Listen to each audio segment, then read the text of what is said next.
Hello friends, my name is Dhruv. Today I have made a maze solver in RFL Ahmedabad.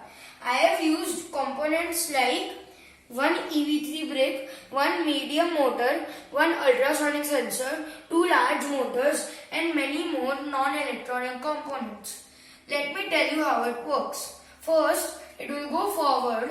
When it will detect the object or obstacle, it will turn left and right, and when it turns right, it will measure the distance of the obstacle on the right side, and when it turns left, it will measure the distance of the obstacle on the left. Whichever distance is more, it will turn that side and repeat the same process again and again. Let me show you a demo.